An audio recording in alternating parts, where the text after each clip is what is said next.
Who's playing Jake and also playing Briggs. Hi, hello po, magandang hapon po. Hapon na ba? Sa inyo lahat, ako po si Jay Gonzaga and actually, kwento ko lang kung paano ako napunta sa yung parang IB. Kasi meron kaming ginawa meron kaming outing. Ako, si Yong, si Martha, si Nico, tapos girlfriend ni Nico. Nasa kami. Ano yun, di ba? Ano yun? Ano yun? November 1 and 2, di ba? Yan, kami, araw ng mga patay. So meron kaming so binasa namin yan, yung script, yung unang first draft pa. Tapos parang lahat ng character, ba binasa ko? Lalaki na. Tapos lahat ng lalaki, tapos papabago na. Ganon din ginawa kay Divine. Hindi ko alam na nag-audition na pala ako. Tapos, nung meron na silang mga cast, tapos sabi ko kay Martha, kay friend ko, sabi ko, grabe naman sa'yo, pinagawa niya sa akin yung mga, pinabasa niya sa akin, isang karakter, wala man na napunta sa akin. Sabi ko, pero okay lang naman, kasi mali mo may hinahanap siya. Tsaka hindi ako nag-expect nun kasi masama mag-expect eh. So nung time na yun, minessage na ako, like after nagpa-audition sila. Kasi willing naman ako mag-audition eh, kasi gusto ko, pag meron akong ginagawang role, nag-audition talaga ako para maranasan ko yung step by step para makuha yung character na gusto kong in-auditionan or gano'n.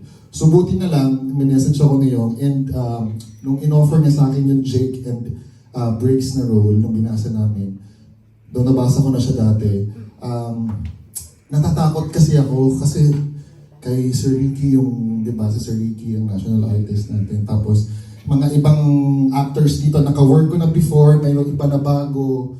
And excited ako makipag-collaborate sa kanilang lahat, makinig at matuto ulit sa director namin. Lahat ng notes, aaralin at sibagan. And kung mahirap man yung role, syempre sabi nga ni LJ, bakit pa naman natin gagawin kung, di ba?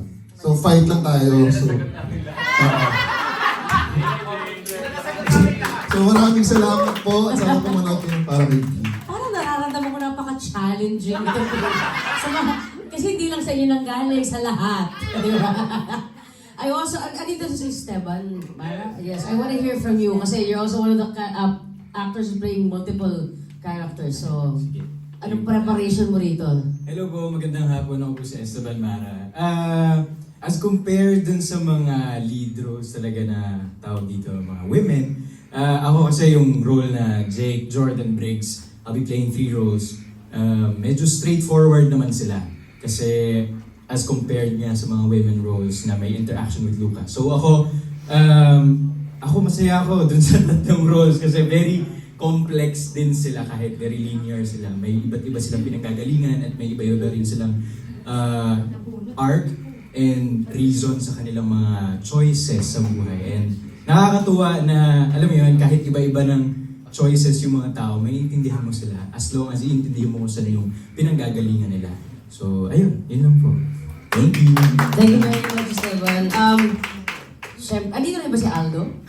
Aldo, yun. Aldo, I want to hear from you that you'll be playing Pio, Ruben, and Charlie, tama? Yes po. Okay, so anong prep mo dito at ano yung pinaka-challenging na part? Yung pinaka nga po si Aldo, pinaka-challenging po siguro kasi sinabi nga po nila kahapon na pag-usapan na kaming lahat ng mga characters ay parte ni Lucas. Tapos hindi kami totoong tao, pero mag-play kami na para kami totoong tao. So parang wow.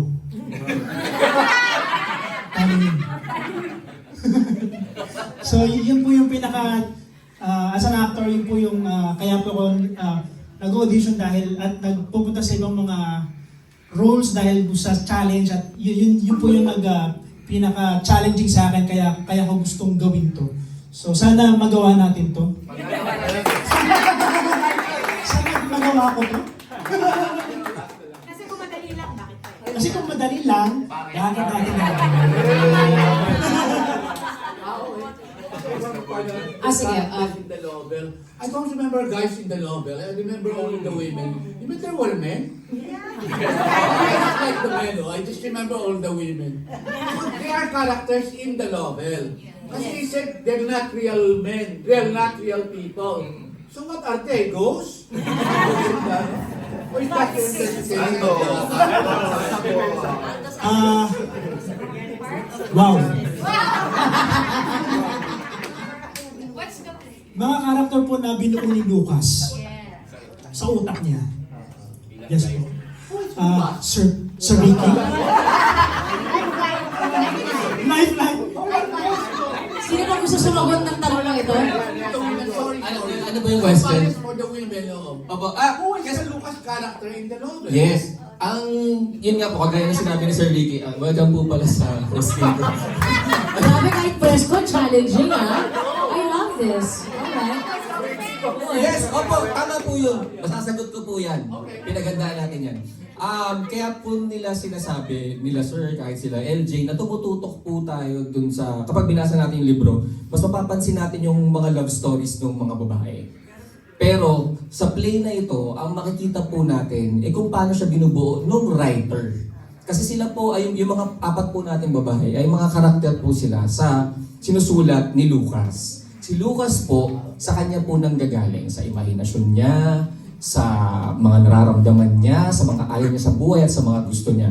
Dito po sa dulang to, mas papakita po namin kung paano nagko-connect si Lucas doon sa mga karakter niya.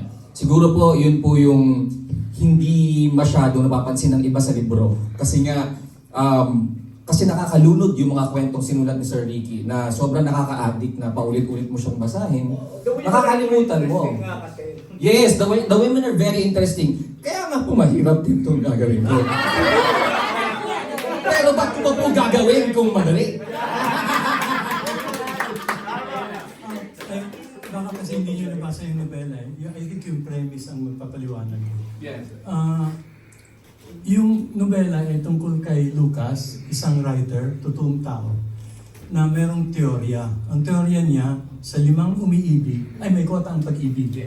Ang teorya niya, may kota ang pag-ibig. Sa 5 umiibig, isa lang ang magiging maligaya. And so, nagsulat siya ngayon ng, broken-hearted siya, at unrequited ang love niya kay Bessie, na totoong tao.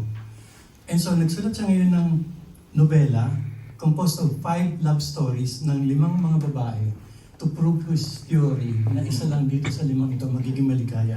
But subconsciously, he's hoping na yung kwento niya doon sa 5 magiging maligaya kasi sa kwento ng 5 babae, sinali niya yung kwento niya at ni Bessie. He's hoping na ang magsasucceed ay siya at si Bessie. And so tinapos niya yung nobela, nagreklamo ngayon yung mga characters. Lumitaw yung mga characters at kinumplain ang kanilang kapalaran. Yung mga lead characters niya sa 5 kwento, puro babae. Kasi pinulong niya sila lahat kay Bessie. Lahat ng mga initials nila, B-E-S-S-I-E. Si Erica, si Sandra, etc. Pinulong niya lahat yung 5. And so, yun yung naging confrontation, and etc. in the story. So, may ang real na character, real na tao, at character din ay si Lucas, dalawa. Si Bessie, mayroon ding totoong tao na Bessie, at mayroong Bessie na sinulat niya. And then si AJ, yung baklang anak ng lesbian na si Esther, ay totoo na barkada ni na Bessie. So mayroong totoo at tauhan na doble. But the others are all fiction. Lalo na si Erica na nakatira sa isang mundo na tinatawag na Maldiaga, na hindi totoong lugar where ang mga tao hindi marunong umibig, walang Valentine's and so on and so forth. So mas fiction siya. That's why kanina sinasabi ni LJ at namin na kwento siya ng mga love stories, but in the end, tungkol siya sa pagsusulat. Thank you maraming salamat po sa pagkakalaro. Gusto na natin dito kasi pa-challenge na nangyayari. Pero po, nabanggit ni Sir Ricky kanina yung character na AJ, ano? Na gagampanan ni na Gold Aceron at AJ Benoza. So, gusto ko malaman since syempre, alam natin kahit it's the same role, it's the same character, iba-iba kayo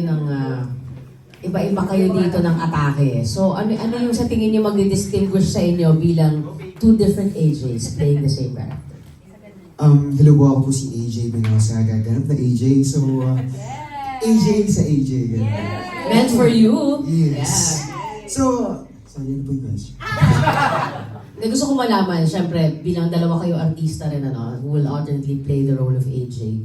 Gusto ko malaman ano yung magdi-distinguish sa inyo, dalawa, as AJs, as 2 different AJs din. Parang ano, kasi po, For me, kasi since magkaiba rin po yung gaganap na